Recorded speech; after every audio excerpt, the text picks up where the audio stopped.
The Temple of Eternal Resonance stood at the heart of the Galactic Concordium, a monument to the ancient architects who had vanished millennia ago. Its crystalline spires pierced the violet sky of Sanctum Prime, and its halls echoed with whispered prayers in 1,000 alien tongues. For 3,000 years, pilgrims had journeyed across star systems to witness the sacred stones, 9 obsidian monoliths that hummed with dormant power, waiting for the prophesied awakener.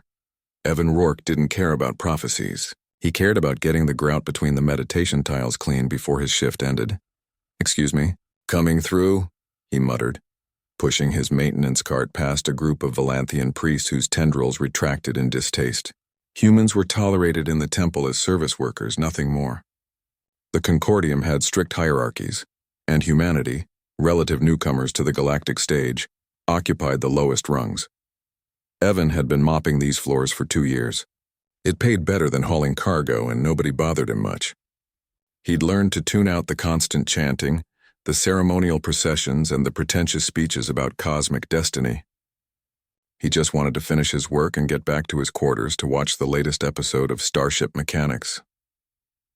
High Seer Kalithra observed the human janitor from the elevated sanctum platform, her 4 eyes narrowing in contemplation. She was ancient by her species' standards, her silver carapace marked with the sacred glyphs of her order. For decades, she had led the temple's rituals, searching for signs of the awakening that her predecessors had sought for generations. The prophecy was specific. When one of pure intention touches the stones with hands unburdened by ambition, the ancient power shall wake. Thousands had tried. Kings, warriors, saints, and scholars. Each had approached the sacred stones with reverence, their minds focused on glory, knowledge, or salvation. The stones had remained cold and silent, yet this human, she watched him whistle some tuneless melody as he swept dust from the base of the 4th stone. He barely glanced at the holy relic. To him, it was just another obstacle to work around. Evan noticed a stubborn stain near the 6th stone and knelt down, scrubbing harder. His brush accidentally knocked against the monolith surface. He placed his palm against it to steady himself. The temple erupted in light. All 9 sacred stones blazed with brilliant azure fire, their surfaces dancing with intricate patterns that hadn't been seen since the age of architects. The harmonic frequency they generated sent every alien in the temple to their knees, their enhanced senses overwhelmed by the pure resonance. Evan jerked his hand back, eyes wide. "Oh crap, did I break something?" High Seer Kalithra felt tears streaming down her face, an involuntary response her species reserved for moments of transcendent revelation. She stumbled down from the platform, her ceremonial robes tangling around her legs in her haste. "You," she whispered in the common tongue, her translator struggling to convey her awe. "You are the awakener." Evan looked around at the prostrate aliens, the glowing stones, and the priestess staring at him like he'd grown a second head. "I'm really not. I'm just trying to clean." "Exactly," Kalithra breathed. "No ambition, no desire for power, just intention to do your work." She laughed, a chittering sound that held 3,000 years of waiting. The prophecy said pure intention, and we interpreted it as spiritual purity. But it meant something simpler, didn't it? Someone who touches the stones without wanting anything from them. The temple's guards arrived, their weapons drawn, confusion evident in their postures. The stones had never activated. Protocols didn't exist for this scenario. "Stand down," Kalithra commanded. "This human is not a threat. He is the fulfillment of our oldest prophecy." Over the following hours, as the temple slowly returned to order, Kalithra learned Evan's story. He had grown up on a colony world, joined the merchant fleet, bounced between jobs. Nothing remarkable, nothing destined. "That's precisely why it's you," she explained as they sat before the still glowing stones. "Every species in the Concordium has been shaped by ambition, by the drive to expand, conquer, or ascend. Even our spiritual seekers are ambitious in their humility. But humans," she gestured at him, "you can be remarkably content with simple purpose." Evan frowned. "That sounds like you're calling us simple." "No," Kalithra said gently.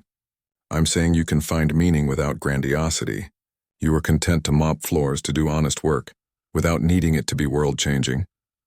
She looked at the stones, and paradoxically, that's what changed the world. The stone's activation had already sent shockwaves through the Concordium. Ancient systems were coming online.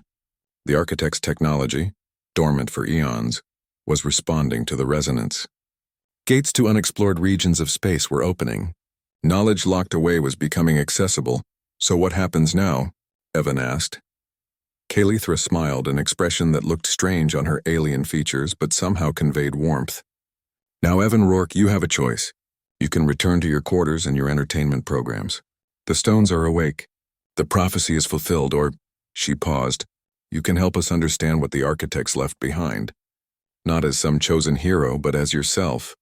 Someone who sees problems as things to be fixed rather than opportunities for glory.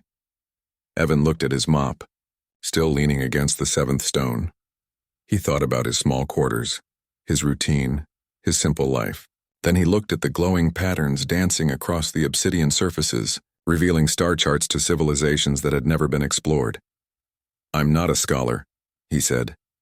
We have enough scholars, Kalithra replied.